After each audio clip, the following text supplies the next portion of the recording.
Management ಅಂದರೆ digital ಪ್ರಾಜೆಕ್ಟ್ಸನ್ನು ಯಾವ ರೀತಿ ನಾವು ಮ್ಯಾನೇಜ್ ಮಾಡ್ತೀವಿ ಏನು ಅಂತ ನಾವು ಡಿಸ್ಕಸ್ ಮಾಡ್ತೀವಿ. ಭಾಳ simple and very easy topic also. So ಇದರಲ್ಲಿ ನಾವು ವೆರಿ ಇಂಪಾರ್ಟೆಂಟು ಫಸ್ಟ್ ಒಂದು ಡಿಜಿಟಲ್ ಪ್ರಾಜೆಕ್ಟ್ ಅಂದರೆ ಏನು, ಓಕೆ. ಸೊ ಡಿಜಿಟಲ್ ಪ್ರಾಜೆಕ್ಟ್ ಅಂದರೆ ಏನು and what are the present trends, ಇದರ ಯಾವ ಟ್ರೆಂಡ್ಸ್ ಇದೆ ಈಗ ಪ್ರೆಸೆಂಟು, ಇದ್ರ ಬಗ್ಗೆ ಡಿಸ್ಕಸ್ ಮಾಡ್ತೀವಿ. And especially digital projects especially ಇನ್ನು ಸ್ಮಾರ್ಟ್ ಸಿಟಿಯಲ್ಲಿ ಯಾವ ರೀತಿ ವರ್ಕ್ ಆಗುತ್ತೆ, okay. So smart city and ಇನ್ನು ಡಿಫ್ರೆಂಟ್ ಅಪ್ಲಿಕೇಶನ್ಸಲ್ಲಿ ಯಾವ ರೀತಿ ನಾವು ಇದನ್ನು ಯೂಸ್ ಮಾಡ್ತೀವಿ ಅಂತ ಡಿಸ್ಕಸ್ ಮಾಡ್ತಾ ಹೋಗೋಣ. ಸೊ ಈಗ ಫಸ್ಟ್ನೇದು what are digital projects. Digital projects ಅಂದರೆ ಏನು and example for digital projects ಏನು. ಸೊ ಡಿಜಿಟಲ್ ಪ್ರಾಜೆಕ್ಟ್ಸ್ ಅಂದರೆ ನಾರ್ಮಲಿ ನೋಡಿ, digital projects are the modern day software projects. ಅಂದರೆ ಮಾಡರ್ನ್ ಡೇಸ್ನ ಸಾಫ್ಟ್ವೇರ್ ಪ್ರಾಜೆಕ್ಟ್ಸ್ನ ನಾವೇನು ಕರಿತೀವಿ, ಡಿಜಿಟಲ್ ಪ್ರಾಜೆಕ್ಟ್ಸ್ ಅಂತ ಕರಿತೀವಿ. ಅವು ಯಾವ ರೀತಿ ಇರಬೇಕು, that are predominantly use digital technologies. ಅಂದರೆ ಯಾವ ಸಾಫ್ಟ್ವೇರ್ ಪ್ರಾಜೆಕ್ಟ್ಸು ನಿಮಗೆ different types of digital technologies like ಏನು, ಬಿಗ್ ಡೇಟಾ ಟೆಕ್ನಾಲಜಿ ಆಗಿರ್ಬೋದು, ಆಗ್ಮೆಂಟೆಡ್ ರಿಯಾಲಿಟಿ ಆಗಿರ್ಬೋದು, ವರ್ಚುವಲ್ ರಿಯಾಲಿಟಿ ಆಗಿರ್ಬೋದು, ಆರ್ಟಿಫಿಷಿಯಲ್ ಇಂಟೆಲಿಜೆನ್ಸ್ ಆಗಿರ್ಬೋದು, ಮತ್ತು ಕ್ಲೌಡ್ ಕಂಪ್ಯೂಟಿಂಗ್ ಟೆಕ್ನಾಲಜಿ, ಈ ಥರ ಏನು ಡಿಫ್ರೆಂಟ್ ಡಿಜಿಟಲ್ ಟೆಕ್ನಾಲಜೀಸನ್ನು ಯೂಸ್ ಮಾಡ್ತಕ್ಕಂಥ ಈ ಸಾಫ್ಟ್ವೇರ್ ಪ್ರಾಜೆಕ್ಟ್ಸ್ನ ನಾವೇನು ಕರಿತೀವಿ, ಡಿಜಿಟಲ್ ಪ್ರಾಜೆಕ್ಟ್ಸ್ ಅಂತ ಕರಿತೀವಿ. ಇನ್ನೊಂದ್ಸಲ ಹೇಳ್ತೀನಿ, ಡಿಜಿಟಲ್ ಟೆಕ್ನಾಲಜೀಸನ್ನು ಯೂಸ್ ಮಾಡುವಂಥ ಸಾಫ್ಟ್ವೇರ್ ಪ್ರಾಜೆಕ್ಟ್ಸ್ನ ನಾವೇನು ಕರಿತೀವಿ, ಡಿಜಿಟಲ್ ಪ್ರಾಜೆಕ್ಟ್ಸ್ ಅಂತ ಕರಿತೀವಿ. ಆ ಡಿಜಿಟಲ್ ಟೆಕ್ನಾಲಜೀಸ್ ಯಾವ ಇರ್ಬೋದು, ಬಿಗ್ ಡೇಟಾ, ಆಗ್ಮೆಂಟೆಡ್ AR ಮತ್ತು VR ಆಗಿರ್ಬೋದು, AI ಆರ್ಟಿಫಿಷಿಯಲ್ ಇಂಟೆಲಿಜೆನ್ಸ್ ಆಗಿರ್ಬೋದು, ಮತ್ತು ಕ್ಲೌಡ್ ಕಂಪ್ಯೂಟಿಂಗ್ ಆಗಿರ್ಬೋದು. ಸೊ ಈ ಥರ ಡಿಫ್ರೆಂಟ್ ಟೆಕ್ನಾಲಜೀಸನ್ನು ಯೂಸ್ ಮಾಡ್ತೀವಿ. ಏನಕ್ಕೆ, to achieve the high quality deliverable, okay. ಅಂದರೆ ಅತಿ ಹೆಚ್ಚು ದಕ್ಷತೆಯಿಂದ ನಾವೇನು ಮಾಡಬೇಕು, ಯಾವುದೋ ಒಂದು ಕೆಲಸವನ್ನು ಮಾಡಬೇಕಂದ್ರೆ ನಮಗೆ digital projects is very very important, okay. So ಈಗ different types of digital projects ನೋಡೋಣ. So examples of digital projects ನಿಮ್ಗೆ ಗೊತ್ತಿದೆ. ಸೊ ಇನ್ನು ಆಧಾರ್ ಕಾರ್ಡ್ ಗೊತ್ತಲ್ವಾ. ಸೊ ನಮ್ಮ ಆಧಾರ್ ಕಾರ್ಡ್ ಯಾವ ರೀತಿ ನಾವು ಫೋಟೋ ತೆಗೆಸಿ ನಮಗೊಂದು ಕಾರ್ಡ್ ಬರುತ್ತಲ್ವಾ. So that is also one of the software that is called digitalisation of identity. Digitalisation of ಐಡೆಂಟಿಟಿನ ನಾವೇನು ಮಾಡ್ತೀವಿ, ಆಧಾರ್ ಕಾರ್ಡ್ ಪ್ರಾಜೆಕ್ಟ್ಸ್ ಅಂತ ಎಕ್ಸಾಂಪಲ್ ಕೊಡ್ಬೋದು. ಮತ್ತು ಆಟೋಮೇಟೆಡ್ ಡ್ರೈವಿಂಗ್ ಕಾರ್ಸ್, ಅಂದರೆ ಡ್ರೈವರ್ ಇಲ್ಲದೆ ಇರ್ತಕ್ಕಂಥ ಕಾರ್ಸ್ ಅಲ್ಲ, ಲೈಕ್ ಆಡಿ ವಾಲ್ವ್ ಆಗಿರ್ಬೋದು, ಮತ್ತು ಕ್ರೂಸ್ ಕಂಟ್ರೋಲ್ ಆಗಿರ್ಬೋದು ಇನ್ ಕಾರ್ಸ್, ಓಕೆ. ಸೊ ಈ ಥರ ಏನು ಮಾಡ್ತೀವಿ ನಾವು ಡಿಜಿಟಲ್ ಪ್ರಾಜೆಕ್ಟ್ಸಲ್ಲಿ ಎಕ್ಸಾಂಪಲ್ ಕೊಡ್ಬೋದು. ಮತ್ತು smart traffic system automatically off ಆಗುತ್ತೆ, ಆಟೋಮೆಟಿಕಲ್ ಆನ್ ಆಗುತ್ತೆ, ಈ ಥರ. And robotic digital projects like ಹಾಸ್ಪಿಟಲ್ಸಲ್ಲಿ ನಾವೇನು ಮಾಡ್ತೀವಿ, ಕೆಲವೊಂದು ರೋಬೋಟ್ಸ್ ಎಲ್ಲ ಯೂಸ್ ಮಾಡ್ತೀವಿ. ಆ್ಯಂಡ್ ಹೆಲ್ತ್ ಕೇರ್ ಸಿಸ್ಟಮಲ್ಲಿ digital projects like robotics also one of the digital, ಹೌದಲ್ವಾ. ನೆಕ್ಸ್ಟ್ ಓಲಾ ಆಗಿರ್ಬೋದು, ಊಬರಲ್ಲಿ, Zomato, Swiggy, okay. Movie tickets in BookMyShow ಅಲ್ಲಿ ಆಗಿರ್ಬೋದು. ರ್ಯಾಪಿಡೋ ಎಲ್ಲ ಏನು ಲೈಕ್ ಏನು ಆನ್ಲೈನ್ ಬುಕ್ಕಿಂಗ್ ಆ್ಯಪ್ಸ್ ಅಲ್ವಾ. ಸೊ ಈ ಆ್ಯಪ್ಸ್ ಎಲ್ಲನೂ ಸಹ ಎಕ್ಸಾಂಪಲ್ ಆಫ್ ಡಿಜಿಟಲ್ ಪ್ರಾಜೆಕ್ಟ್ಸ್. ತಲೆಯಲ್ಲಿರಲಿ, ನಾನು ಈ ವರ್ಡ್ ಹೇಳಿರ್ತೀನಿ, ಆ್ಯಪ್ಸ್ ಅಂತ, ಅಪ್ಲಿಕೇಶನ್ಸ್ ಆಗಿರ್ಬೋದು. ನೆಕ್ಸ್ಟ್ ಸ್ಮಾರ್ಟ್ ಹೋಮ್ ಆಟೋಮೇಷನ್ ನಿಮ್ಗೆ ಗೊತ್ತಿರ್ತದೆ. ನಾರ್ಮಲಾಗಿ ನೀವು ಓಕೆ, ಈಗ ಪ್ರೆಸೆಂಟ್ ಸುಮಾರು ಮನೆಗಳಲ್ಲಿ ಯೂಸ್ ಮಾಡ್ತಾರೆ. ಸೊ ಇಲ್ಲಿ ನಾವೇನು ಮಾಡ್ತೀವಿ, ನಾರ್ಮಲಾಗಿ ಲೈಕ್ ಯಾರೋ ಒಬ್ಬ ಈ ಸಿನಿಮಾಗಳಲ್ಲಿ ನೋಡ್ತೀವಿ, ನಾರ್ಮಲಾಗಿ ಯಾರೋ ಒಬ್ಬ ಮನುಷ್ಯ ಬಂದಿದ ತಕ್ಷಣ ಇಮಿಡಿಯೇಟಾಗಿ ಲೈಟ್ ಆಟೋಮೆಟಿಕಲ್ ಆನ್ ಆಗುತ್ತೆ, ಆಫ್ ಆಗುತ್ತೆ, ಇಲ್ಲಾಂದರೆ. ಸೊ ಇದು ನಿಮಗೆ ಆಟೋಮೇಷನ್ ಅಂತ ಕರಿತೀವಿ, ಅರ್ಥ ಆಯ್ತಾ. ಸೊ ಅದನ್ನು ಯೂಸ್ ಮಾಡ್ಬೋದು. ಮತ್ತು ಏನು ವೆಬ್ ಕ್ಯಾಮ್ರಾ. ಸೊ ಈಗ ರೀಸೆಂಟಾಗಿ SSLC ಮಕ್ಕಳಿಗೆ ವೆಬ್ ಬೇಸ್ಡ್ ವೆಬ್ ಕ್ಯಾಮ್ರಾನ ಇಟ್ಕೊಂಡು ಎಕ್ಸಾಮ್ಸನ್ನು ಮಾಡಿದ್ದಾರೆ ರೀಸೆಂಟಾಗಿ. ಸೊ ಅವೆಲ್ಲ ಸಹ ಡಿಜಿಟಲ್ ಪ್ರಾಜೆಕ್ಟ್ಸ್ಗೆ ಎಕ್ಸಾಂಪಲ್ಲು. ಏನು, ನಾವು ಜಸ್ಟ್ ಇಲ್ಲಿ ಕ್ಯಾಮ್ರಾಲ್ಲಿ ಇಟ್ಕೊಂಡು ಎಲ್ಲಿದ್ದರೂ ಬೇಕಿದ್ರೂ ಅದನ್ನು ವೀಡಿಯೋನ ನಾವು ಆ್ಯಕ್ಸೆಸ್ ಮಾಡ್ಬೋದು. Like CC ಕ್ಯಾಮ್ರಾಗಳಿರುತ್ತಲ್ವಾ. ಸೊ ಇವುಗಳನ್ನ ನಾವು ಏನು ಮಾಡ್ಬೋದು, ಒಂದು CC ಕ್ಯಾಮ್ರಾನ ಒಂದು ರೂಮಲ್ಲಿ ಅಥವಾ ಒಂದು ಬಿಲ್ಡಿಂಗಲ್ಲಿ ಫಿಟ್ ಮಾಡಿಬಿಟ್ಟು ಒಂದು ಅಪ್ಲಿಕೇಶನ್ ಮುಖಾಂತರ ನೀವು ಎಲ್ಲೇ ವರ್ಲ್ಡಲ್ಲಿ ನೀವು ಎಲ್ಲಿದ್ದರೂ ಸಹ ಇದನ್ನು ಅಲ್ಲಿ ಏನು ನಡೀತಾ ಇದೆ ಅಂತ ನಾವು ನೋಡ್ಬೋದು, ನೀವು ಲೈವ್ ಆ್ಯಕ್ಸೆಸನ್ನು ನೋಡ್ಬೋದು. ಸೊ ಇದನ್ನು ನಾವು ವೆಬ್ ಕ್ಯಾಮ್ರಾಸ್ ಆಗಿರ್ಬೋದು, ಇವೆಲ್ಲ ಸಹ example for digital projects, okay. So how digital technology can be used in education. So ಎಜುಕೇಷನಲ್ಲಿ ಡಿಜಿಟಲ್ ಟೆಕ್ನಾಲಜಿನ ಯಾವ ರೀತಿ ಯೂಸ್ ಮಾಡ್ತೀವಿ, ಸೊ ಇದೆಲ್ಲ ನಿಮ್ಗೆ ಗೊತ್ತಿರೋದೆ. ಸೊ ಓಕೆ, ನಾವು ಅದ್ರ ಬಗ್ಗೆ ಡಿಸ್ಕಸ್ ಮಾಡ್ತಾ ಹೋಗೋದಾದ್ರೆ, ಒಂದು ಆನ್ಲೈನ್ ಲರ್ನಿಂಗ್ ಪ್ಲಾಟ್ಫಾರ್ಮ್ಸ್ ಇರ್ಬೋದು, okay. So especially LMS already ನಿಮ್ಗೆ ಗೊತ್ತಿದೆ, ಡಿಪ್ಲೊಮಾ ಸ್ಟೂಡೆಂಟ್ಸ್ಗೆ LMS ಮುಖಾಂತರ ಕೆಲವೊಂದು ಪಾಠಗಳಾಗಿರ್ಬೋದು, ಮತ್ತು ನಿಮ್ಮ ಅಟೆಂಡೆನ್ಸ್ ಅಪ್ಡೇಟ್ ಮಾಡೋದು, ಇವೆಲ್ಲ ಸಹ ನಾವು ಇದರ ಮುಖಾಂತರನೇ ಮಾಡ್ತೀವಿ. LMS learning management system, like Moodle ಆಗಿರ್ಬೋದು, ಕ್ಯಾನ್ವಾಸ್ ಯೂಸ್ ಮಾಡ್ತೀವಿ. ಲೈಕ್ ಏನಾದರೂ ನಮಗೆ ಲೈಕ್ ಆನ್ಲೈನ್ ಮುಖಾಂತರ ಯಾವ್ದಾದ್ರು ರೆಸ್ಯೂಮ್ ಆಗಿರ್ಬೋದು, ಇಲ್ಲ ಫೋಟೋಸ್ ಎಡಿಟಿಂಗ್ ಆಗಿರ್ಬೋದು, ವಿಡಿಯೋ ಎಡಿಟಿಂಗ್ ಆಗಿರ್ಬೋದು, ಈ ಥರ ಏನು ಮಾಡೋದು, ಕ್ಯಾನ್ವಾಸ್ ತಗೋತೀವಿ. And even learning for example ಯಾವ್ದಾದ್ರು ಸ್ಲೈಡನ್ನು ರೆಡಿ ಮಾಡಬೇಕಾದ್ರೆ ಕ್ಯಾನ್ವಾಸ್ ಯೂಸ್ ಮಾಡ್ತೀವಿ ಈ ಥರ. And black board, okay. So ಈ ಥರ and E books and digital text books. So ಇದು ನಿಮ್ಗೆ ಗೊತ್ತೇ ಇದೆ, ಹೌದಲ್ವಾ? ಸೊ ಈ ಥರ ಸುಮಾರು ಡಿಜಿಟಲ್ ಟೆಕ್ಸ್ಟ್ ಬುಕ್ಸನ್ನು ಒಂದು ಅಪ್ಲಿಕೇಶನ್ ಮುಖಾಂತರ ನಾವು ಸುಮಾರು ನೋಡ್ತೀವಿ. And cloud computing. So cloud computing actually ನಾನು ಇದನ್ನು ನಿಮಗೆ I T skills I think madam ಮಾಡ್ತಿದ್ದಲ್ವಾ? ಓಕೆ. ಸೊ ಇದನ್ನು ನಾನು ಮತ್ತೆ ಬೇಕಾದ್ರೆ ಡೀಟೇಲಾಗಿ ಎಕ್ಸ್ಪ್ಲೇನ್ ಮಾಡ್ತೀನಿ. So cloud computing is one of the ongoing trending cloud technology actually. So cloud ಯಾಕೆ ಬಂದಿದೆ ಏನು ಅಂತೇಳಿ ಮತ್ತೆ ನಾನು ಡಿಸ್ಕಸ್ ಮಾಡ್ತೀನಿ, ಓಕೆ. ಕ್ಲೌಡ್ ಬೇಸ್ಡ್ ಸರ್ವಿಸಸ್ ಇರ್ಬೋದು, ಲೈಕ್ ಏನು ಎಜುಕೇಷನ್ ರಿಸೋರ್ಸಸ್ ಆಗಿರ್ಬೋದು, ಮತ್ತು ಕೊಲಾಬ್ರೇಷನ್ ವರ್ಕ್ ಆಗಿರ್ಬೋದು, storage of data, okay. So ಇದಕ್ಕೆಲ್ಲ ನಮ್ಗೆ ಏನಂತ cloud computing very helpful. And programming and coding education. So program ಮತ್ತು coding education like we need to improve the skills and promoting the computational ಥಿಂಕಿಂಗನ್ನು ನಾವು ಜಾಸ್ತಿ ಮಾಡೋದಕ್ಕೆ ನಮಗೆ ಪ್ರೋಗ್ರಾಮ್ ಮತ್ತು coding education is very very important. ಅದೇ ರೀತಿ ನಿಮಗೆ ಲ್ಯಾಂಗ್ವೇಜ್ ಲರ್ನಿಂಗ್ ಆ್ಯಪ್ಸ್ ಲೈಕ್ ಏನು ಫಾರ್ ಎಕ್ಸಾಂಪಲ್ ನಿಮಗೆ ಬೈಜೂಸ್ ಇತ್ತು, ಈಗ ಕ್ಲೋಸ್ ಆಗಿದೆ. ಅದಾದಮೇಲೆ ಇದು ಎಂಥದ್ದು Edureka, okay, Unacademy, Udemy, okay. ಈ ಥರ ಸುಮಾರು ಆ್ಯಪ್ಸ್ ಮುಖಾಂತರ ನಾವೇನು ಮಾಡ್ತೀವಿ, ಕೆಲವೊಂದು ಲರ್ನಿಂಗ್ ಪ್ಲಾಟ್ಫಾರ್ಮ್ ಆಗಿರ್ತದೆ ನಮಗೆ ಅಪ್ಲಿಕೇಶನ್ಸ್ ಆಗಿರೋದು. ಸೊ ಇವೆಲ್ಲ main some digital technologies can be use in ಎಜುಕೇಷನಲ್ಲಿ ಯಾವ ರೀತಿ ಹೆಲ್ಪ್ ಆಗುತ್ತೆ. ಎಸ್ಪೆಷಲಿ ಎಜುಕೇಷನ್ಗಂತೂ ವೆರಿ ಹೈ ಯೂಸ್ಫುಲ್ ಆಗಿರ್ತಕ್ಕಂಥ ಒಂದು technology, that is digital technology. So very important. So next ಅದಾದಮೇಲೆ ಬರ್ತಕ್ಕಂಥದ್ದು how digital technologies can be use in smart city projects. So smart ಸಿಟಿಯಲ್ಲಿ ಯಾವ ರೀತಿ ನಾವು ಪ್ರಾಜೆಕ್ಟಲ್ಲಿ ಯಾವ ರೀತಿ ನಾವು ಡಿಜಿಟಲ್ ಟೆಕ್ನಾಲಜಿಯನ್ನು ಯೂಸ್ ಮಾಡ್ತೀವಿ ಅಂತೇಳಿ. ಸೊ ನಿಮ್ಗೆ ಗೊತ್ತಿದೆ. ಸೊ ನಾರ್ಮಲ್ ಆಗಿ ಸಿವಿಲ್ ಇಂಜಿನಿಯರ್ಸ್ ಮಕ್ಕಳಿಗೆ ನಿಮಗೆ normal even not only civil engineer, even all branches ಎಲ್ಲ ಮಕ್ಕಳಿಗೆ ಗೊತ್ತಿರುತ್ತೆ ಒಂದು ಸಿಟಿ ಇದ್ರೆ ಏನೇನು ಇರಬೇಕು ಅಂತೇಳಿ. ಫಸ್ಟ್ ಒನ್ ಸ್ಮಾರ್ಟ್ ಇನ್ಫ್ರಾಸ್ಟ್ರಕ್ಚರ್ನ ಡೆವಲಪ್ ಮಾಡೋಕ್ಕೆ ಯೂಸ್ ಮಾಡ್ತೀವಿ.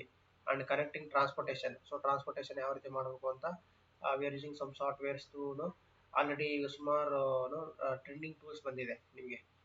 ಲೈಕ್ ಫಾರ್ ಎಕ್ಸಾಂಪಲ್ ಏನಾಗಿರ್ಬೋದು, ಈಗ 3Dಯಲ್ಲಿ ಯಾವುದಾದ್ರೂ ಒಂದು ತೋರಿಸ್ಬೇಕಾದ್ರೆ ನೀವೇನು ಮಾಡ್ತೀರಾ,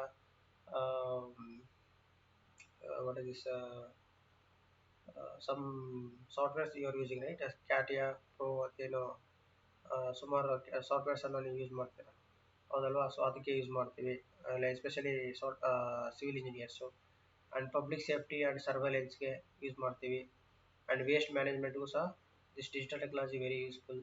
and smart grid for energy management, like boards ಎಲ್ಲ ಇರುತ್ತೆ, ಸ್ಮಾರ್ಟ್ ಬೋರ್ಡ್ಸ್, ಹೌದಲ್ವಾ? Digital boards automatical. For example ಯಾರಾದರೂ ಮನೆಗೆ 100 ವ್ಯಾಟ್ಸ್ ಮಾತ್ರ ನಿಮಗೆ ಯೂಸ್ ಮಾಡೋಕ್ಕಿದ್ರೆ, ಸೊ ಬರೀ ಅಷ್ಟು ಮಾತ್ರ ಯೂಸ್ ಮಾಡಿ ಆಟೋಮೆಟಿಕಲ್ ಆಫ್ ಆಗುತ್ತೆ. ಸೊ ಈ ಥರ ಸಿಸ್ಟಮನ್ನು ನಾವು ತಂದಿದ್ದೀವಿ. ಆಮೇಲೆ ವಾಟರ್ ಮ್ಯಾನೇಜ್ಮೆಂಟು ಆ್ಯಂಡ್ ವೇಸ್ಟ್ ಮ್ಯಾನೇಜ್ಮೆಂಟ್ಗೂ ಮತ್ತು digital governance, okay. Digital governance ಅಂತ ನಿಮ್ಗೆ ಗೊತ್ತಿದೆ. ಸೊ ಈವನ್ ಯಾವುದೋ ಒಂದು ಗೌರ್ಮೆಂಟ್ಗೆ ಅಪ್ಲಿಕೇಶನ್ ಆಗಬೇಕಾದ್ರೆ ಫಾರ್ ಎಕ್ಸಾಂಪಲ್ KE ಇದೆ. ಸೊ KE ಮುಖಾಂತರ ನೀವು ಮೊಬೈಲನ್ನು ಬೇಕಾದ್ರೆ ಅಪ್ಲಿಕೇಶನ್ ಹಾಕೋಬೋದು. ಇವನ್ ನಿಮ್ಮ ಸ್ವಂತ ಲ್ಯಾಪ್ಟಾಪ್ ಇದ್ರೂ ಸಹ ನೀವು ಹೋಗ್ಬೋದು, ಗೌರ್ಮೆಂಟ್ ಆಫೀಸ್ ಹತ್ರ ಅಪ್ಲೈ ಮಾಡ್ಬೇಕಂತ ಏನಿಲ್ಲ. And smart building and homes. Smart building ಮತ್ತು ಹೋಮ್ಸ್ ಆಗಿರ್ಬೋದು, ಸಿಟಿಸನ್ ಎಂಗೇಜ್ಮೆಂಟ್ ಆಗಿದೆ, digital health care, environmental monitoring ಆಗಿರ್ಬೋದು, ಸ್ಮಾರ್ಟ್ ಸಿಟಿ ಲೈಟಿಂಗ್ ಆಗಿರ್ಬೋದು. ಲೈಟಿಂಗ್ ನಿಮ್ಗೆ ಗೊತ್ತೇ ಇರುತ್ತೆ. And tourism management. ಸೊ ಈ ಥರ ಏನು ಮಾಡ್ತೀವಿ, ಸ್ಮಾರ್ಟ್ ಸಿಟೀಸ್ ಪ್ರಾಜೆಕ್ಟಲ್ಲಿ ನಾವು ಡಿಜಿಟಲ್ ಟೆಕ್ನಾಲಜಿಯನ್ನು ಸುಮಾರು ಅಪ್ಲಿಕೇಶನ್ಸ್ ಮುಖಾಂತರ ನಾವು ಏನು ಮಾಡ್ತೀವಿ, ಯೂಸ್ ಮಾಡ್ತೀವಿ. ಸೊ ಅದಾದಮೇಲೆ ನಿಮಗೆ what are the main current trends. So current trends ಇದೆ ಡಿಜಿಟಲ್ ಪ್ರಾಜೆಕ್ಟ್ಸ್ ಏನಿದೆ ಈಗ ಪ್ರೆಸೆಂಟ್ ಕರೆಂಟ್ ಟ್ರೆಂಡ್ಸ್ ಅಂದರೆ. ಸೊ ಈ ಡಿಜಿಟಲ್ ಟೆಕ್ನಾಲಜಿ ಅನ್ನೋದು ನೋಡಿ, ಲೊಕೇಶನ್ ಬೇಸ್ಡ್ ಅನಾಲಿಟಿಕ್ಸ್ ಅನ್ನು ಕೊಡೋದಕ್ಕೆ ಹೆಲ್ಪ್ ಆಗುತ್ತೆ ನಮಗೆ, ಹೌದಲ್ವಾ? ಲೊಕೇಶನ್ ಬೇಸ್ಡ್ ಫಾರ್ ಎಕ್ಸಾಂಪಲ್ ಈಗ ಗೂಗಲ್ ಮ್ಯಾಪ್ಸ್ ಆಗಿರ್ಬೋದು, ಹೌದಲ್ವಾ? Like location based services. For example organisation want to push the personalization, relevance and effective campaigns and services. So example ನಿಮಗೆ ಡಿಜಿಟಲ್ ಮಾರ್ಕೆಟಿಂಗ್ ಅಂತ ನಾವು ತಗೊಂಡ್ರೆ, ಸೊ ಈ ಡಿಜಿಟಲ್ ಮಾರ್ಕೆಟಿಂಗ್ ಏನು ಮಾಡ್ತಾರೆ, ಸೊ ಸುಮಾರು ಅವರ ಒಂದು ಪ್ರಾಡಕ್ಟ್ಸನ್ನು ಏನು ಮಾಡ್ಬೋದು, ಪ್ರಮೋಟ್ ಮಾಡೋದಾಗಿರ್ಬೋದು, ಇಲ್ಲ ಕ್ಯಾಂಪೇನಿಂಗ್. ಲೈಕ್ ಫಾರ್ ಎಕ್ಸಾಂಪಲ್ ಯಾವುದೋ ಒಂದು ಗೌರ್ಮೆಂಟ್ ರಿಲೇಟೆಡ್ ಅಥವಾ ಒಂದು ಪಾರ್ಟಿ ರಿಲೇಟೆಡ್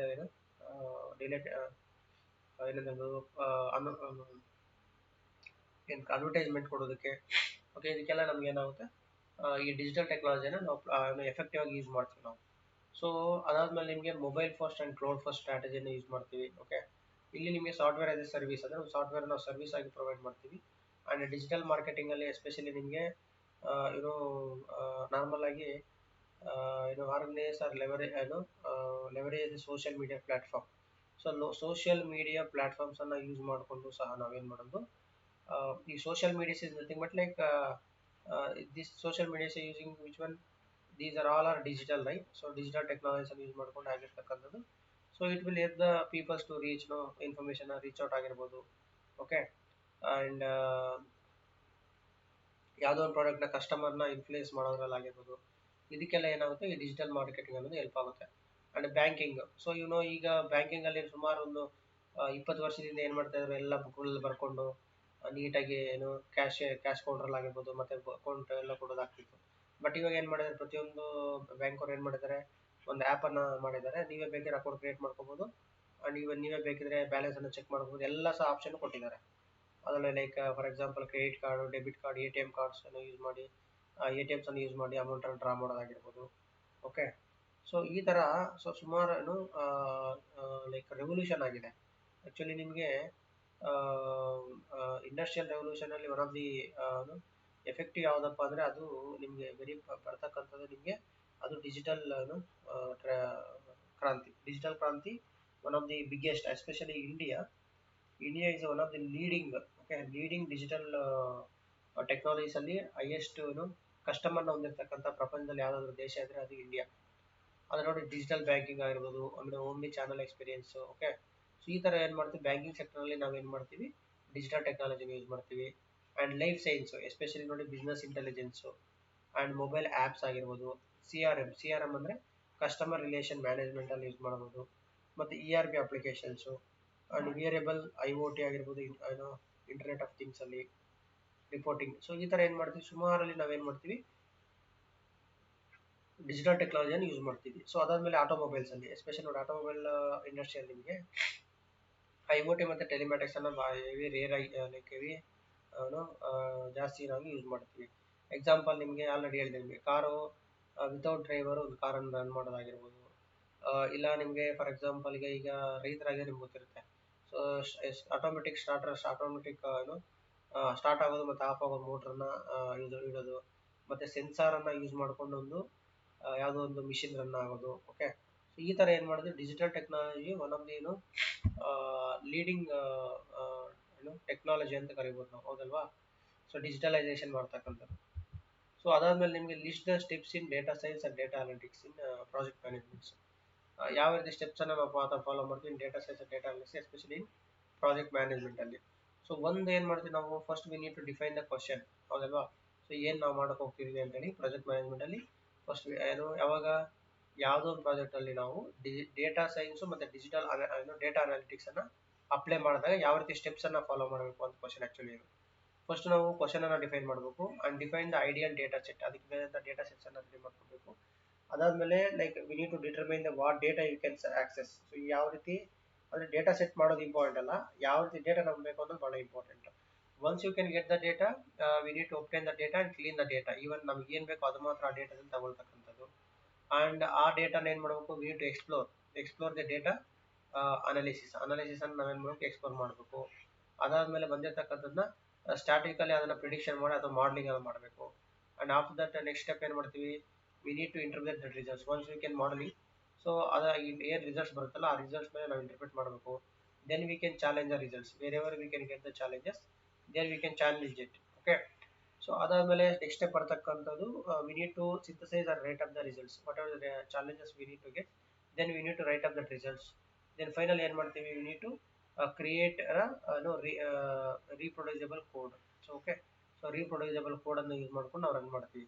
ಈ ಎಸ್ಪೆಷಲಿ ಈ ಒಂದು ಡೇಟಾ ಸೈನ್ಸ್ ಮತ್ತು analytics, it is always run with one software. Okay, we are using different types of software, and the taskware will be running with some code. Okay, so whether it's backend code, we are using different version controls we are using. So that version control will be operating to this application. Okay, so even application run ಮಾಡಬೇಕಂದ್ರೆ ನಾವು different ಕ್ಲೌಡಲ್ಲಿ ಕ್ಲೌಡಲ್ಲಿ service servers use ಮಾಡ್ತೀವಿ, or you can take any application ಬೇಕಾದ್ರೆ use ಮಾಡ್ತೀವಿ. Okay. So ಸುಮಾರು ಈ ಥರ ನಿಮಗಿದೆ. So I will explain this one in details. Next ಬರ್ತಕ್ಕಂಥ ಪಾಯಿಂಟ್ ನಿಮಗೆ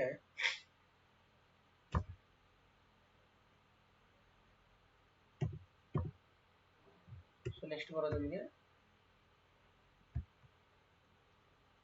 IoT.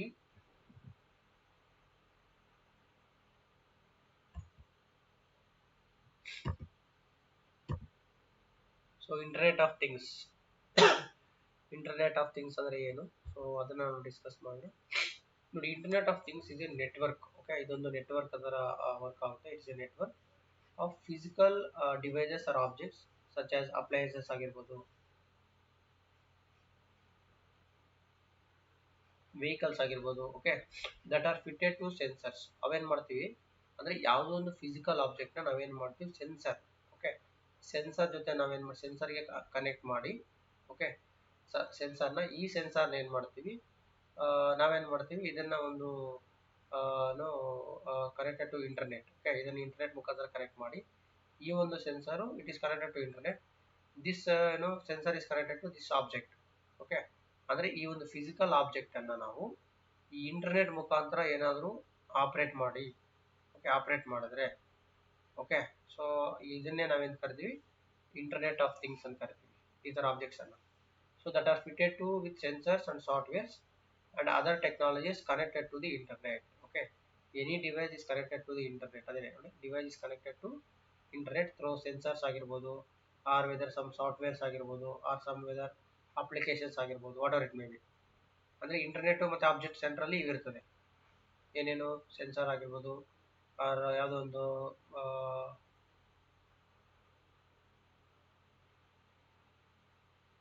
ಏನಂತ ಕರಿತೀವಿ, ಸಾಫ್ಟ್ವೇರ್ಸ್ ಆಗಿರ್ಬೋದು. ಓಕೆ, ಅದಾದಮೇಲೆ ಯಾವುದೊಂದು ಅಪ್ಲಿಕೇಶನ್ ಆಗಿರ್ಬೋದು, ಥ್ರೂ ಮುಖಾಂತರ ಏನು ಮಾಡ್ತೀವಿ, ಆಬ್ಜೆಕ್ಟನ್ನು ನಾವು ಕಂಟ್ರೋಲ್ ಮಾಡ್ತಾ ಇರ್ತೀವಿ. ಸೊ ಅದನ್ನೇ ನಾವು IoTs ಅಂತ ಕರಿತೀವಿ. And these things are able to exchange the real time data with other connected devices and system over the networks. ಅಂದರೆ ಆ ರಿಯಲ್ ಟೈಮ್ ಡೇಟಾನ ಪಡೆಯೋದಕ್ಕೆ ನಮಗೆ IoTs ವೆರಿ ಇಂಪಾರ್ಟೆಂಟ್ ರೋಲ್ ಆಗುತ್ತೆ.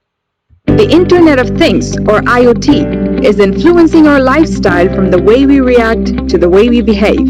From air conditioners that you can control with your smartphone, to smart cars providing the shortest route, or your smartwatch which is tracking your daily activities. IoT is a giant network of connected devices. These devices gather and share data about how they are used and the environment in which they are operated. It's all done using sensors.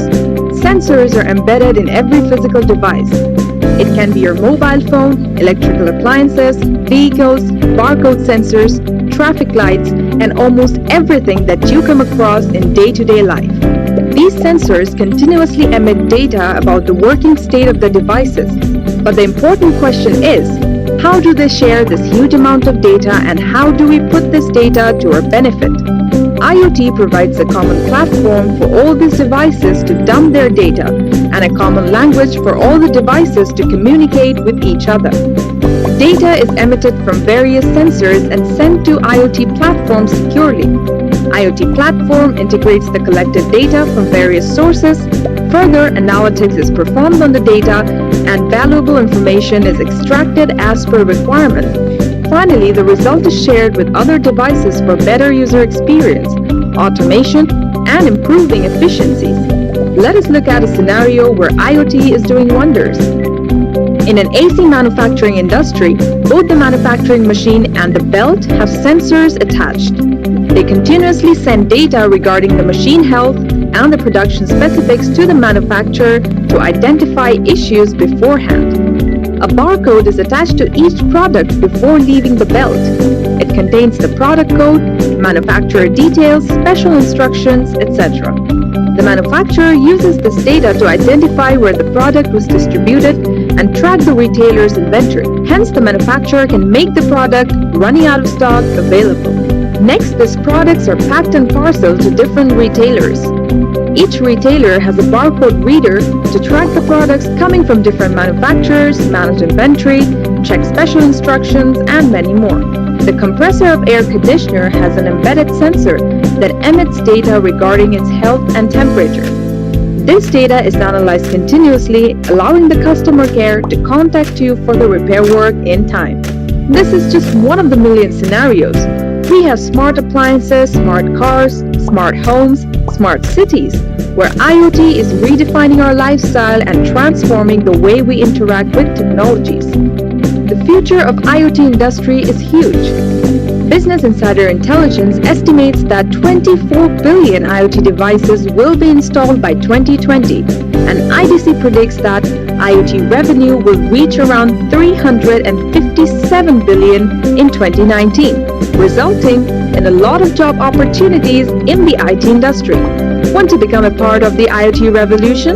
Come and master IoT with Edureka.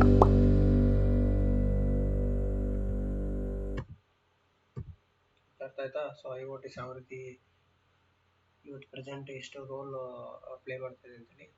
So applications, so already ನಾವು ಆ ವಿಡಿಯೋದಲ್ಲಿ ನೋಡಿದಂಗೆ smart ಹೋಮ್ಸಲ್ಲಿ use ಮಾಡ್ತೀವಿ, smart ಸಿಟಿಯಲ್ಲಿ use ಮಾಡ್ತೀವಿ, okay, self driven ಕಾರ್ಸಲ್ಲಿ, and IoT retail shops like Amazon. So ಅಮೆಝಾನಲ್ಲಿ ನಾರ್ಮಲ್ ಆಗಿ ನಿಮ್ಗೆ ತೋರಿಸಿದಲ್ಲಿ ಯಾವುದೋ ಒಂದು ಪ್ರಾಡಕ್ಟನ್ನು ಒಂದು QR code, okay, for example ಯಾವುದೋ ಒಂದು ಪ್ರಾಡಕ್ಟು ಕಂಪ್ನಿಯಲ್ಲಿ ಮ್ಯಾನುಫ್ಯಾಕ್ಚರಿಂಗ್ ಪ್ಯಾಕ್ ಆದಮೇಲೆ ಆ ಪ್ಯಾಕ್ ಆಗಿರೋದು ಮತ್ತೆ ನಿಮಗೆ ಲೈಕ್ ಮಾರೋವರೆಗೂ, ಓಕೆ, ಎಲ್ಲಿ ಅದು ರಿಟೇಲ್ ಶಾಪಲ್ಲಿ ಬಂದು ಅದು ಮಾರೋವರೆಗೂ ಸಹ ಅದೊಂದು ಟ್ರ್ಯಾಕಿಂಗ್ ಅನ್ನೋದು ಅವ್ರ ಹತ್ರ ಇದ್ದೇ ಇರುತ್ತೆ. ಅಲ್ಲಿ ಎಷ್ಟು ಪ್ರಾಡಕ್ಟ್ಸ್ ಹೋಗಿದೆ ಅಂತಲೂ ಅವ್ರಿಗೆ ಈಸಿಯಾಗಿ ಗೊತ್ತಾಗುತ್ತೆ. So that QR code. And ಫಾರ್ಮಿಂಗಲ್ಲಿ ಯೂಸ್ ಮಾಡ್ತೀವಿ, ಅದರಲ್ಲಿ ಡ್ರಿಪ್ ಇರಿಗೇಷನಲ್ಲಿ, ವಾಟರ್ ಡಿಸ್ಟ್ರಿಬ್ಯೂಷನಲ್ಲಿ ಯೂಸ್ ಮಾಡ್ತೀವಿ, smart grids, industrial internet, okay, industrial internet and tele ಹೆಲ್ತಲ್ಲಿ ಯೂಸ್ ಮಾಡ್ತೀವಿ, and traffic management, water and waste ಮ್ಯಾನೇಜ್ಮೆಂಟಲ್ಲಿ. ಸೊ ಈ ಥರ ಏನು ಮಾಡ್ತೀವಿ, IoT ಇದು one of the biggest revenue ಪಡೀತಕ್ಕಂಥ ಒಂದು ಟೆಕ್ನಾಲಜಿ. ಆ್ಯಂಡ್ ಈವನ್ ಇದರಿಂದ ಸುಮಾರು ಒಂದು IT ಇಂಡಸ್ಟ್ರಿ ಸಹ ಇವತ್ತು ಬೂಸ್ಟ್ ಆಗ್ತಾ ಇದೆ, ಹೌದಲ್ವಾ? So that is very very important. So next ಬರೋದು cloud computing. So cloud computing ಅಂದರೆ ಏನು? So that is very important. So ಶಾರ್ಟಾಗಿ ಹೇಳ್ಬೇಕಂದ್ರೆ, ಸೊ ಪ್ರೀವಿಯಸ್ಲಿ ನಾವೇನು ಮಾಡ್ತಾ ಇದ್ದೀವಿ, ಫಾರ್ ಎಕ್ಸಾಂಪಲ್ ಹೇಳ್ತೀನಿ ನಿಮಗೆ. ಯಾವ್ದಾದ್ರು ಒಬ್ಬರ ಒಂದು 10 ವರ್ಷ 20 ವರ್ಷದಿಂದ ಏನು ಮಾಡ್ತಾ ಇದ್ದೀವಿ, ನಮ್ಮಲ್ಲಿ ಒಂದು ಬೂತ್ ಇರ್ತಾ ಇತ್ತು, ಏನೋ ಟೆಲಿಕಾಲ್ ಬೂತ್, ಇಲ್ಲ ಯಾರೋ ಒಂದು ಮನೆಯಲ್ಲಿ ಲೈಕ್ ಒಂದು ಏನಂತ ಕರಿತೀವಿ ಅದನ್ನು, ಫೋನ್ ಅಲ್ವಾ, ಲೈಕ್ ವೈರ್ ಇರ್ತಕ್ಕಂಥ ಒಂದು ಫೋನ್ ಇರ್ತಾ ಇತ್ತು. ಸೊ ಅವಾಗ ಏನು ಮಾಡ್ತಾ ಇದ್ವಿ ಅಂದರೆ, ಈ ಫೋನು ಲೈಕ್ ಥ್ರೂ ಸಮ್ ಏನು ಸ್ಯಾಟಲೈಟ್ಗೆ ಕನೆಕ್ಟ್ ಮಾಡಿ ಏನು ಮಾಡಿದ್ವಿ, ಕನೆಕ್ಟ್ ಆಗಿ ಬೇರೆ ಯಾರೋ ಯೂಸರ್ ಥ್ರೂ ಏನು without wireless means like wire ಮುಖಾಂತರ ಏನು ಮಾಡ್ತೀವಿ, ಕನೆಕ್ಷನನ್ನು ಕೊಟ್ಟು ನಾವು ಮಾತಾಡ್ತಾ ಇದ್ವಿ. ಬಟ್ ಆ್ಯಸ್ ಆಫ್ ನಾವು ಏನಾಗ್ತಾ ಇದೆ, ವಿತೌಟ್ ಲೈಕ್ ಫಾರ್ ಎಕ್ಸಾಂಪಲ್ ಯಾವುದೇ ಇವು ಬರ್ತಕ್ಕಂಥ ಸ್ಮಾರ್ಟ್ ಫೋನ್ಸಲ್ಲಿ ಯಾವುದೇ ರೀತಿ ನಿಮಗೆ ವೈರ್ ಟು ವೈರ್ ಕನೆಕ್ಷನ್ ಇರೋದೇ ಇಲ್ಲ. ಸೊ ಅಂದರೆ ವೈರ್ಲೆಸ್ ಕನೆಕ್ಷನ್ಸ್, ಹೌದಾ? ಸೊ ನೀವು ಯಾರನ್ನ ಮಾತಾಡ್ಬೇಕಾದ್ರೆ ಜಸ್ಟ್ ಒಂದು ಡೈಲ್ ಹೊಡೆದ್ರೆ ಇನ್ನಲ್ಲಿ ಯಾವ ದೇಶದಲ್ಲಿ ಇರ್ತಾರೋ ಅಥವಾ ಇನ್ನೊಂದು ಪ್ಲೇಸಲ್ಲಿ ಇರ್ತಕ್ಕಂಥವ್ರಿಗೆ ಥ್ರೂ ನಿಮಗೆ ಈಸಿಯಾಗಿ ಕನೆಕ್ಟ್ ಆಗುತ್ತೆ. ಸೊ ಇದು ಯಾವ ರೀತಿ ಕನೆಕ್ಟ್ ಆಗುತ್ತೆ? ಇಟ್ ವಿಲ್ ಕನೆಕ್ಟೆಡ್ ಥ್ರೂ ಒಂದು satellite, okay. So communication satellite ಅಂತ ಕರಿತೀವಿ. ಈ ಕಮ್ಯುನಿಕೇಷನ್ ಸ್ಯಾಟಲೈಟ್ಗೆ ಹೋಗಿ ಏನು ಡೇಟಾ ರಿಸೀವ್ ಆಗಿ ಮತ್ತೆ ಯಾರಿಗೆ ಹೋಗಬೇಕು ಅಂತೇಳಿ ಇಲ್ಲಿ ಹೋಗುತ್ತೆ ಕಾಲ್. ಸೊ ಈ ಥರ ಏನಾಯ್ತಪ್ಪ ಅಂದರೆ, ಸೊ ಇಲ್ಲಿ ಫಿಸಿಕಲ್ ಸರ್ವರ್ಸನ್ನು ಯೂಸ್ ಮಾಡ್ತೀವಿ ನಾವು ಇಲ್ಲಿ ವೈರಲ್ಲಿ.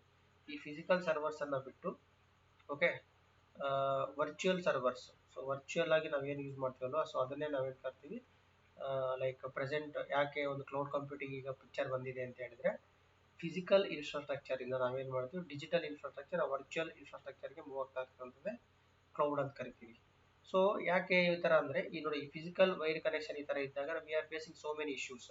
ಈವನ್ ನೋಡಿ, ಯಾವುದೋ ಒಂದು ಟೆಕ್ನಾಲಜಿನ ಸಾಫ್ಟ್ವೇರನ್ನು ಅಥವಾ ಒಂದು ಪ್ರಾಜೆಕ್ಟ್ ರನ್ ಮಾಡ್ತೀವಿ ಅಂದರೆ, ಈ ಹ್ಯಾಕರ್ಸ್ ಇದ್ರಲ್ವ, ಈ ಹ್ಯಾಕರ್ಸ್ಗೆ ಭಾರಿ ಏನು ಈ ಒಂದು ವಿತ್ ವೈರ್ ಇರ್ತಕ್ಕಂಥ ಒಂದು ಏನು ಫಿಸಿಕಲ್ ಸರ್ವರ್ಸ್ ಇರ್ತಕ್ಕಂಥ ಟೆಕ್ನಾಲಜಿ ಏನೇನು ಯೂಸ್ ಮಾಡಿದ್ವಿ ಅಂದರೆ ಅದನ್ನು ಹ್ಯಾಕ್ ಮಾಡೋದು ಭಾಳ ಈಸಿ.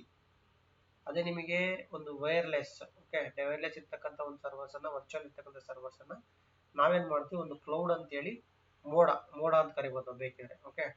ಅಂದರೆ ಒಂದು ಮೋಡ ಮೀನ್ಸ್ ಲೈಕ್ ಒಂದು ಪ್ರೊಟೆಕ್ಟೆಡ್ ಲೇಯರ್ ಒಳಗಡೆ ನಾವೇನು ಮಾಡ್ತೀವಿ, ಕೆಲವೊಂದು ಡೇಟಾ ಸೆಟ್ಸನ್ನು ಆರ್ ಸಮ್ ಏನು ಸ್ಯಾಟಲೈಟ್ಸನ್ನು ಇಟ್ಟು ಅಥವಾ ಡೇಟಾನ ನಾವೇನು ಮಾಡ್ತೀವಿ, ಗ್ಯಾದರ್ ಮಾಡ್ತೀವಿ, ಅಥವಾ ವರ್ಚುವಲ್ ಸರ್ವರ್ಸನ್ನು ಇಲ್ಲಿ ಇಟ್ಕೊಂಡು ನಾವೇನು ಮಾಡ್ತೀವಿ, ಆಪ್ರೇಟ್ ಮಾಡ್ತೀವಿ. ಫಾರ್ ಎಕ್ಸಾಂಪಲ್ ನೋಡಿ, ಯಾವುದಾದ್ರು ಒಂದು ಡೇಟಾ ಒಂದು ಕ್ಲೌಡಲ್ಲಿ ನಿಮಗೆ ಬಂದಿದೆ ಅಂತ ಹೇಳಿದರೆ, ಇದನ್ನು ಬೇರೆಯವರು ಅಂದರೆ ಓನ್ಲಿ ಆಥರೈಸ್ಡ್ ಮೆಂಬರ್ಸ್ ಮಾತ್ರ ಈ ಡೇಟಾವನ್ನು ಆಕ್ಸೆಸ್ ಮಾಡ್ಬೋದು, ಎಲ್ರಿಗೂ ಆಕ್ಸೆಸ್ ಇರೋದಿಲ್ಲ. ಸೊ ಬೇರೆಯವ್ರು ಯಾವ್ದಾದ್ರು ಹ್ಯಾಕರ್, ಫಾರ್ ಎಕ್ಸಾಂಪಲ್ ಹ್ಯಾಕರ್ ಏನಾದರೂ ಇದರಲ್ಲಿರ್ತಕ್ಕಂಥ ಡೇಟಾನ ಏನಾದರೂ ಕದಿಯೋದಕ್ಕೆ ಏನಾದರೂ ಟ್ರೈ ಮಾಡಿದ್ರೆ, ಸೊ ಈ ಒಂದು ಪ್ರೊಟೆಕ್ಟೆಡ್ ಲೇಯರ್ ಇದೆಯಲ್ವಾ, ಸೊ ಇದನ್ನು ನಾವೇನು ಕರಿತೀವಿ ಅಂದರೆ, ಸೊ ನಾರ್ಮಲಾಗಿ ಫೈರ್ ವಾಲ್ಸ್ ಅಂತ ಕರಿತೀವಿ. ಸೊ ಫೈರ್ ವಾಲ್ಸ್ ಅಂದರೆ ಒಂದು ಪ್ರೊಟೆಕ್ಟೆಡ್ ಲೇಯರ್ ಥರ ವರ್ಕ್ ಆಗುತ್ತೆ. ಇದನ್ನು ಯಾವ ಆಕ್ಸೆಸ್ ಮಾಡೋದಕ್ಕೆ ಆಗೋದಿಲ್ಲ, ತಡೀತದೆ ಇದು. ಸೊ ಇದು ಈ ಒಂದು ಕಾರಣದಿಂದಲೇ ಕ್ಲೌಡ್ ಅನ್ನೋ ಒಂದು ಕಾನ್ಸೆಪ್ಟ್ ಬಂದಿರತಕ್ಕಂಥದ್ದು. ಈಗ ಪ್ರತಿಯೊಂದು IT ಇಂಡಸ್ಟ್ರಿ ಸಹ ಅವರು ಕ್ಲೌಡ್ಗೆ ಮೂವ್ ಆಗ್ತಿದ್ದಾರೆ. ಲೈಕ್ ಫಿಸಿಕಲ್ ಇನ್ಫ್ರಾಸ್ಟ್ರಕ್ಚರಿಂದ ಕ್ಲೌಡ್ಗೆ ಮೂವ್ ಆಗ್ತಿದ್ದಾರೆ. ಯಾಕೆ ಈ ಥರ ಮೂವ್ ಆಗ್ತಿದ್ದಾರೆ? ಬಿಕಾಸ್ ಆಫ್ ದಿಸ್ ಡಿಸ್ಅಡ್ವಾಂಟೇಜ್ ಇರೋದ್ರಿಂದ. ಅದೇ ನಿಮಗೆ ಇದರಲ್ಲಿ ಇದೆ, ಇಲ್ಲ ಅಂತಲ್ಲ, but less as compare to physical infrastructure. Physical ಸರ್ವರ್ಸನ್ನು ಯೂಸ್ ಮಾಡೋದಕ್ಕಿಂತ ವರ್ಚುವಲ್ ಸರ್ವರ್ಸನ್ನು ಯೂಸ್ ಮಾಡಿ ನೀವು ಮಾಡ್ತಕ್ಕಂಥದ್ದು ಭಾರಿ ಇಂಪಾರ್ಟೆಂಟ್ ಆಗುತ್ತೆ. ಎಕ್ಸಾಂಪಲ್ ನಿಮ್ಗೀಗ ನಮ್ಮ ಗೂಗಲ್ ಇದೆಯಲ್ವಾ, ಸೊ ಗೂಗಲಲ್ಲಿ ಗೂಗಲ್ ಮೀಟನ್ನು ಅರೇಂಜ್ ಮಾಡೋದಾಗಿರ್ಬೋದು, ಇವೆಲ್ಲ ಏನಪ್ಪ ಅಂದರೆ it is all are based on cloud. Okay, so ಎಲ್ಲ ಸ್ವಲ್ಪ ಕ್ಲೌಡಲ್ಲಿ ಡೇಟಾ ಸೆಟ್ ಆಗಿರುತ್ತೆ. And even it is virtual servers ಮುಖಾಂತರ ಪ್ರತಿಯೊಂದು ನಾವು ಆಕ್ಸೆಸ್ ಮಾಡ್ಬೋದು. Okay, and even this virtual servers ಮುಖಾಂತರ ಒಂದು ಅಪ್ಲಿಕೇಶನ್ ನಾವು ಬೇಕಿದ್ರೆ ರನ್ ಆಗ್ಬೋದು. ಸೊ ಕ್ಲೌಡ್ ಕಂಪ್ಯೂಟಿಂಗ್ ಅಂದರೆ ಏನಪ್ಪ ಅಂದರೆ it is on demand delivery of an IT resources, ಅಂದರೆ ಇನ್ಫಾರ್ಮೇಷನ್ ಟೆಕ್ನಾಲಜಿ ರಿಸೋರ್ಸನ್ನು over the internet by pay as you go pricing ಅಂತ. ಅಂದರೆ ಲೈಕ್ ನೀವು ಏನು ದುಡ್ಡು ಕೊಟ್ಟಾದರೂ ತೊಗೋಬೋದು, ಇವನ್ ಸಮ್ಟೈಮ್ ಫ್ರೀಲಿ ಆಕ್ಸೆಸ್ಸನ್ನು ಕೊಟ್ಟಿದ್ದಾರೆ. So different cloud computing platforms ಯಾವುವು? For example AWS. Okay, AWS ಅಂದರೆ ಅಮೆಝಾನ್ ವೆಬ್ ಸರ್ವಿಸಸ್. ಓಕೆ, ಅದಾದಮೇಲೆ ಅಜ್ಯೂರ್ ಇದೆ, Azure cloud services. Okay, so ಅದಾದಮೇಲೆ ಬರ್ತಕ್ಕಂಥದ್ದು ನಿಮಗೆ ವೆರಿ ಇಂಪಾರ್ಟೆಂಟ್ ಕ್ಲೌಡ್ ಇದೆ, ಎರಿಕ್ಸನ್ ಕ್ಲೌಡ್ ಇದೆ. Okay, Ericsson cloud basically this is also one of the leading cloud, but it is only used for Ericsson company only, not other clients. Azure ಸುಮಾರು use ಮಾಡ್ತಾರೆ, AWS. Okay, so ಈ ಥರ ಏನು ಮಾಡ್ತಾರೆ, different types of ಕ್ಲೌಡ್ಸನ್ನು ನಾವು as of ನಾವು use ಮಾಡ್ತಾ ಇದ್ದೀವಿ. ಅದಾದಮೇಲೆ ನಿಮಗೆ benefits, what are the benefits of cloud computing? So agility ಏನು, ಲೈಕ್ ಫ್ರೀಡಮ್ ಟು ಎಕ್ಸ್ಪೆರಿಮೆಂಟ್. ನಮಗೇನಾಗುತ್ತೆ, ಫಾರ್ ಎಕ್ಸಾಂಪಲ್ AWS ಪ್ರತಿಯೊಬ್ಬರು ಸಹ ಫ್ರೀಯಾಗಿ ನಾವು ಇದನ್ನು ತಗೋಬೋದು. ಬಟ್ ಸ್ವಲ್ಪ ಕೆಲವೊಂದು ಲೈಕ್ ಲಿಮಿಟೇಷನ್ ಇದೆ, ಲೈಕ್ ಎಷ್ಟಾದರೆ ಆ ಸ್ಟೋರೇಜನ್ನು ನಾವು ಒಂದು ಸರ್ವರಲ್ಲಿ ಇಡೋಕ್ಕಾಗಲ್ಲ. ಅಷ್ಟೇನಾದರೂ ಸ್ಟೋರೇಜ್ ಮೇಲೆ ಇಟ್ಟಿದ್ದೀವಿ ಅಂದರೆ ನಾವೇನು ಮಾಡಬೇಕು, ದುಡ್ಡು ಕೊಟ್ಟು ತೊಗೋಬೇಕು. ಅವರಿಗೆ ಪೇ ಮಾಡಿ ಅಮೆಝಾನ್ ಅವ್ರಿಗೆ ನಾವೇನು ಮಾಡಬೇಕು, ಅವ್ರ ಸರ್ವರನ್ನು ತೊಗೋಬೇಕಾಗುತ್ತೆ.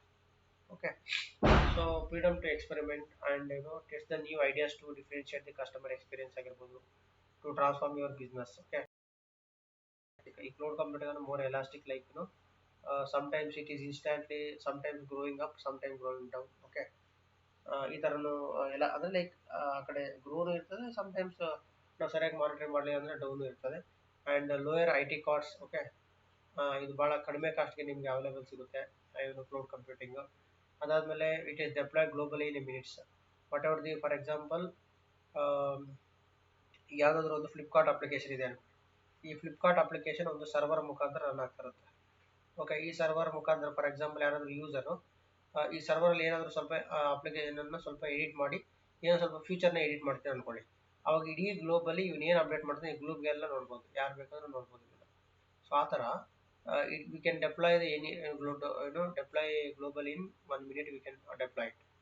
ಓಕೆ, ಸೊ ಇದು ಡೆಪ್ಲಾಯ್ಮೆಂಟ್ ಸ್ಟ್ರಾಟಜಿ ಸುಮಾರು ಇದೆ. ಸೊ ಅದು ನಿಮಗೆ ಫ್ಯೂಚರಲ್ಲಿ ಯಾವುದಾದ್ರು IT ಫೀಲ್ಡ್ ಬಂದಾಗ ನಿಮ್ಗೆ ಗೊತ್ತಾಗುತ್ತೆ.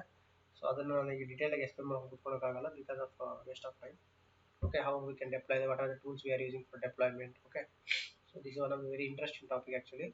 But anyway, so ಈಗ DCT ಎಷ್ಟು ಬೇಕು ಅಷ್ಟು ಮಾತ್ರ ನೋಡ್ಕೊಂಡು ಹೋಗೋಣ. Let's learn about cloud computing and how it works.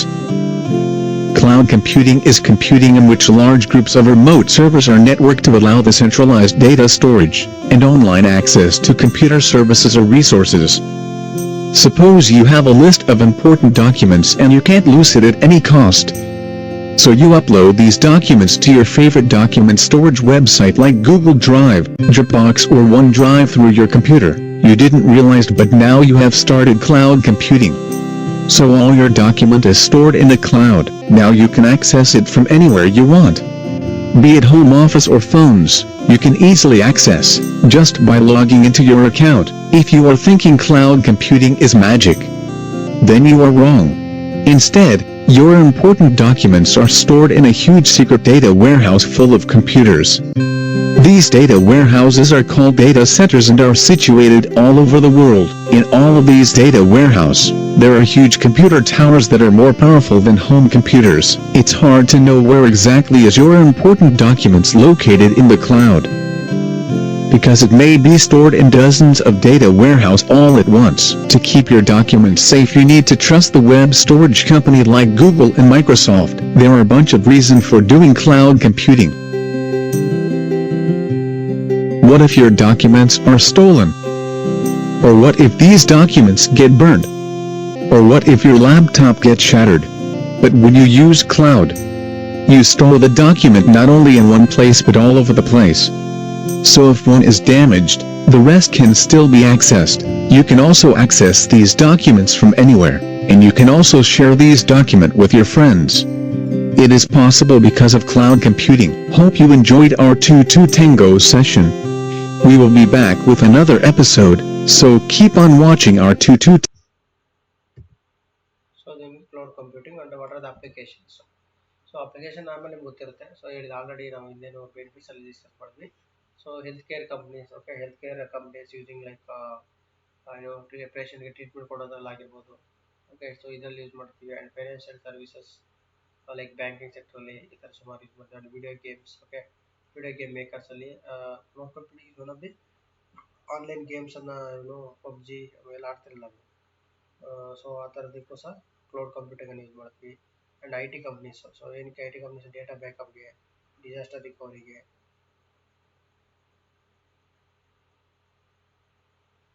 So ಇದರಲ್ಲಿ ನಾವು ಏನು ಮಾಡ್ತೀವಿ, ಆಲ್ರೆಡಿ ಹೇಳಿದ್ದೀವಿ different types of what are the cloud tools V are using. So ಅದಾದಮೇಲೆ ನಿಮ್ಗೆ ಬರ್ತಕ್ಕಂಥದ್ದು what is the difference between augmented reality ಮತ್ತು ವರ್ಚುವಲ್ ರಿಯಾಲಿಟಿಗೆ ಇರ್ತಕ್ಕಂಥ ಡಿಫ್ರೆನ್ಸಸ್ ಏನು, ಮೇನ್ ಡಿಫ್ರೆನ್ಸಸ್. ಸೊ ಇದು ನಿಮಗೆ ಎ ಆರ್ ಅಂತ ವಿ ಆರ್ ಅಂತ ಕರಿತೀವಿ. ಸೊ ಎ ಆರ್ ಅಂದರೆ augmented reality and V R ಅಂದರೆ ವರ್ಚುವಲ್ ರಿಯಾಲಿಟಿ. ಓಕೆ, ಡಿಫ್ರೆನ್ಸಸ್ ನೋಡೋಣ. ನೋಡಿ, ಆಗ್ಮೆಂಟೆಡ್ ರಿಯಾಲಿಟಿ ಅಂದರೆ ಏನಪ್ಪ ಅಂದರೆ it is combination of digital and real world. So ಅಂದರೆ ಡಿಜಿಟಲ್ ಮತ್ತು ರಿಯಲ್ ವರ್ಲ್ಡ್ ಇರ್ತಕ್ಕಂಥ ಮಾಡೋದ್ರ ಇದರ ಎರಡು ಕಾಂಬಿನೇಷನ್ ನಾವೇನು ಕರಿತೀವಿ ಆಗ್ಮೆಂಟೆಡ್ ರಿಯಾಲಿಟಿ ಅಂತ ಕರಿತೀವಿ. ಅದೇ ವರ್ಚುವಲ್ ರಿಯಾಲಿಟಿ ಅಂದರೆ ಇಲ್ಲಿ ನಮ್ಗೆ ಓನ್ಲಿ ಆರ್ಟಿಫಿಷಿಯಲ್ ವರ್ಲ್ಡ್ ಮಾತ್ರ ಇರುತ್ತೆ. It is only artificial world. Example, ಈಗ ನೀವು ಒಂದು ಯಾವ್ದಾದ್ರು ಲೈಕ್ ಈ ಏನು ಕಣ್ಣಿಗೆ ಹಾಕೊಳ್ಳೋದು ಏನೋ ಕರಿತೀವಿ ನಾವು ಅದನ್ನ. ಎಕ್ಸಾಂಪಲ್ ಅದನ್ನ ಹೆಸರು ನನಗೆ ಗೊತ್ತಾಗಿದೆ. ಅದನ್ನು ಜಸ್ಟ್ ನೀವು ಹಾಕೊಂಡು ನೋಡಿದ್ರು ಸಹ, ಈ ಫಾರ್ ಎಕ್ಸಾಂಪಲ್ ಏನೋ ನೀವು ಸಮುದ್ರದಲ್ಲಿ ತೇಳ್ಕೊಂಡು ಹೋಗೋ ಥರ, ಇಲ್ಲ ಏನೋ ನಿಮ್ಮ ಮುಂದೆನೇ ದೊಡ್ಡ ಒಂದು ಮ್ಯೂಸಿಯಮ್ಮೇ ನಿಮ್ಮ ಕಣ್ಣು ಮುಂದೆ ಇದ್ದಂಗೆ, ಇಲ್ಲ ಏನೋ ಸಿಂಹನೇ ಬಂದು ನಿಮಗೆ ಟ್ಯಾಂಕ್ಸ್ ಕೊಟ್ಟು ಹೋಗೋದಾಗಿ, ಈ ಥರ ಲೈಕ್ ಏನು ನಾವು ಅಲ್ಲಿರೋದಿಲ್ಲ ಬಟ್ ಆದರೆ ಅಲ್ಲಿ ಇದ್ದೀವಿ ಅನ್ನೋ ಥರ ನಮಗೆ ಫೀಲ್ ಆಗೋ ಥರ ಮಾಡ್ತಾರೆ. ಅದನ್ನೇ ನಾವೇನು ಕರಿತೀವಿ ವಿ ಆರ್ ಅಂತ ಕರಿತೀವಿ, ವಿ ಆರ್ ಟೆಕ್ನಾಲಜಿ ಅಂತ. ಸೊ ವರ್ಚುವಲ್ ರಿಯಾಲಿಟಿ ಅಂತ. ಸೊ ಇದು also like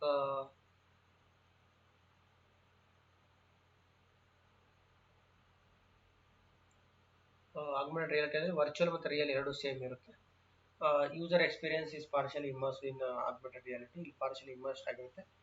it is sense of immersed ಆಗೋದು. ಇಲ್ಲಿ ನಿಮಗೆ ಸೆನ್ಸ್ ಲೈಕ್ ಏನು ನಾವು ಸೆನ್ಸ್ ಮಾಡ್ತೀವಲ್ಲ, ಸೊ ದಟ್ ಕ್ಯಾನ್ ಬಿ ಇಲ್ಲಿ immersed. Okay, and this augmented reality is A camera enabled devices such as like smart phone ಆಗಿರ್ಬೋದು, tablets, smart glasses R the required. ಅಂದರೆ like ಇಲ್ಲಿ ಕ್ಯಾಮ್ರಾ ಅನ್ನೋದು ನಮಗೆ required ಆಗುತ್ತೆ because it is A real world, right? So it is not only digital, it is a real and digital both we have. ಅದೇ ನಿಮಗೆ virtual reality we need special hardware equipment is required. Example ನಿಮಗೆ Microsoft ಹಾಲೋ lens, ಅದೇ ಹೇಳಿದಾಗ ನಿಮಗೆ ಅದೇ ನಾವು ಹಾಲೋ lens ಅಂತ ಕರಿತೀವಿ. ಕಣ್ಣಿಗೆ ಹಾಕ್ಕೊಂಡು ಲೈಕ್ ಅಲ್ಲಿ ಇಲ್ಲದೆ ಇದ್ರೂ ಸಹ ಇರೋ ಥರ ನಾವು ಟ್ರೀಟ್ ಮಾಡೋದು ಈ ಥರ. And H T C wave ಆಗಿರ್ಬೋದು, and Oculus Rift and Google Daydream. ಇದನ್ನು ಬೇಕಾದ್ರೆ ನೀವು ಗೂಗಲ್ ಸರ್ಚ್ ಮಾಡ್ಬೋದು, ಗೂಗಲ್ ಡೇ ಡ್ರೀಮ್ ಹೆಂಗಿರುತ್ತೆ ಅಂತ ಹೇಳ್ಬಿಟ್ಟು. ಭಾಳ ಚೆನ್ನಾಗಿರುತ್ತೆ. You can feel it from your end. Okay, and latest version of the common operating system that is enough. For example Android, iOS, Windows. ಇದ್ರ ಮುಖಾಂತರ ನಾವೇನು ಮಾಡೋದು ಆಗ್ಮೆಂಟೆಡ್ ರಿಯಾಲಿಟಿ ಮಾಡ್ಬೋದು. ಬಟ್ ವರ್ಚುವಲ್ ರಿಯಾಲಿಟಿ ಆ ಥರ ಇರೋಲ್ಲ. We need special software for this one. For example HoloLens ಏನಾದರೂ ನಿಮ್ಗೆ ವರ್ಕ್ ಮಾಡಬೇಕಾದ್ರೆ ಇಟ್ ರಿಕ್ವೈರ್ಸ್ ಸ್ಪೆಷಲ್ ಸಾಫ್ಟ್ವೇರ್ ಇದಕ್ಕೆ ಕೋಡಿಂಗ್ ಮಾಡಿ ನಾವೇನು ಮಾಡಬೇಕು, ಇದನ್ನು ಆಕ್ಸೆಸ್ ಮಾಡಬೇಕಾಗುತ್ತೆ ಈ ಥರ. ಆ್ಯಂಡ್ ಅದೇ ರೀತಿ augmented reality it is A R ಅನ್ನೋದು less cost as compare to the V R. Initial cost is lower then the virtual reality, but virtual reality is more cost as compare to A R. ಇದು cost ಜಾಸ್ತಿ, ಇದು cost ಕಮ್ಮಿ ಆಗುತ್ತೆ. A R technology and V R. So this is about now differences, very important. These days, we spend a lot of time looking at screens. Computers, smartphones, and televisions are a big part of our lives. They're how we get most of our news, use social media, watch movies, and more. Virtual reality and augmented reality are two technologies changing the way we use screens, creating new and exciting interactive experiences. Virtual reality, also known as VR, uses a headset with a built-in screen that displays a virtual environment for you to explore. These headsets use a technology called head tracking, which allows you to look around the environment by simply moving your head. Augmented reality, or AR, is a bit different. Instead of transporting you to a virtual world, it takes digital images and layers them on the real world around you.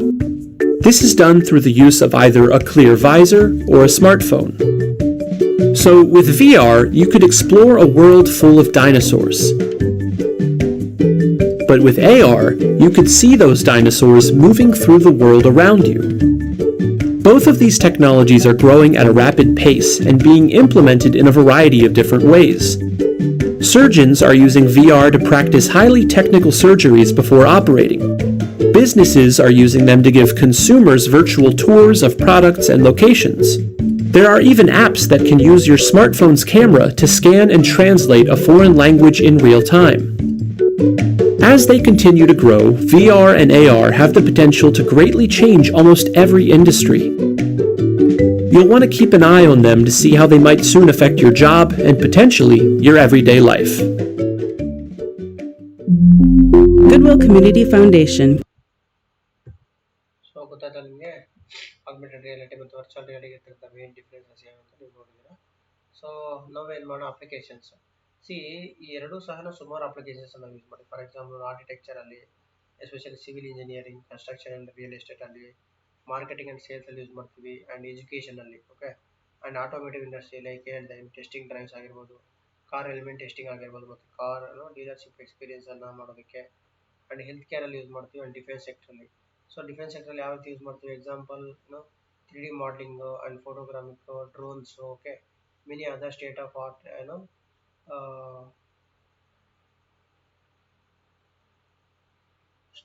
ಟೆಕ್ನಾಲಜೀಸಲ್ಲಿ ನಾವು use ಮಾಡ್ತೀವಿ. So ಈ ಥರ ಏನು ಮಾಡ್ತೀವಿ ಅಂದರೆ AR VR ಅನ್ನೋದು one of the biggest trending technology as of now in our world. Okay, so ಇದಾದಮೇಲೆ ಬರ್ತಕ್ಕಂಥದ್ದು ನಿಮಗೆ ಬೆನಿಫಿಟ್ಸ್. ಇದರಿಂದ ಆಗ್ತಕ್ಕಂಥ ಬೆನಿಫಿಟ್ಸ್ ಏನು? ಒಂದು, ನಮಗೆ ಕಾಂಪಿಟೇಟಿವ್ ಎಬಿಲಿಟಿಯನ್ನು ಜಾಸ್ತಿ ಮಾಡ್ಬೋದು. And we need to even ಏನು ದಕ್ಷತೆ, ಎಫಿಷಿಯನ್ಸಿ ಮತ್ತು ಪ್ರೊಡಕ್ಟಿವಿಟಿಯನ್ನು ನಾವು ಜಾಸ್ತಿ ಮಾಡ್ಬೋದು. And we need to reduce the time. Like for example ಯಾವುದೋ ಒಂದು ಪ್ರಾಜೆಕ್ಟ್ ತೊಗೊಂಡಾಗ ನಿಮಗೆ ಅದು ಬೇಗ ಕಂಪ್ಲೀಟ್ ಆಗೋದಕ್ಕೆ ಈ AR VR ಟೆಕ್ನಾಲಜಿ ಯೂಸ್ ಮಾಡಿದ್ರೆ it will more benefit. Okay, and ಕಾಸ್ಟನ್ನು ಬೇಕಿದ್ರೆ ನಾವು ರೆಡ್ಯೂಸ್ ಮಾಡ್ಬೋದು, ಕಮ್ಮಿ ಕಾಸ್ಟಲ್ಲಿ ಮಾಡ್ಬೋದು. And we need to reduce the ಎರರ್ಸನ್ನು ಕಡಿಮೆ ಮಾಡ್ಬೋದು. And we need to facilitate the work for process, and we need to enable the fast and remote collaboration. So remote collaboration ಮಾಡೋಕ್ಕೆ ಹೆಲ್ಪ್ ಆಗುತ್ತೆ. and we need to involve the innovation support. So innovation support ನಮಗೆ ಜಾಸ್ತಿ help ಆಗುತ್ತೆ ಈ ಒಂದು AR VR ಅಲ್ಲಿ. and we need to monitor the projects. so monitor ಮಾಡೋದಕ್ಕೆ help ಆಗುತ್ತೆ. and ರಿಸ್ಕನ್ನು, ಪ್ರಾಜೆಕ್ಟಲ್ಲಿ ಇರ್ತಕ್ಕಂಥ ಕೆಲವು ರಿಸ್ಕನ್ನು ಕಡಿಮೆ ಮಾಡೋದಕ್ಕೆ, ಅಂದರೆ ರೆಡ್ಯೂಸ್ ಮಾಡೋದಕ್ಕೆ ನಮಗೆ ಭಾಳ ಹೆಲ್ಪ್ ಆಗುತ್ತೆ. ಸೊ ಇದು ನಿಮ್ಗೆ ನಾರ್ಮಲಾಗಿ ಎನಿ ಕ್ವಶನ್ಸ್ ಅಂದರೆ ಲೈಕ್ ಆಪ್ಷನ್ಸ್ ಕೊಟ್ಟಾಗ ನಿಮಗೆ ಐಡೆಂಟಿಫೈ ಮಾಡೋದು ಭಾಳ ಈಸಿ ಇರ್ತದೆ. So don't worry about that one. So ಅಪ್ಲಿಕೇಶನ್ಸನ್ನು ನೋಡೋಣ ಈಗ. ಅಪ್ಲಿಕೇಶನ್ ಐ ಥಿಂಕ್ ಬೆನಿಫಿಟ್ಸಲ್ಲಿ ನೀವು ಬೇಕೇ ನೋಡ್ಬೋದು. No problem. ಐ ಥಿಂಕ್ ಅಪ್ಲಿಕೇಶನ್ಸಿಂದ ಡಿಸ್ಕಸ್ ಮಾಡಿದ್ವಿ. ಬೆನಿಫಿಟ್ಸನ್ನು ನೋಡಿದ್ರೆ, so actually this is all about PMS. PMS ನಿಮಗೆ all 6 units will be completed.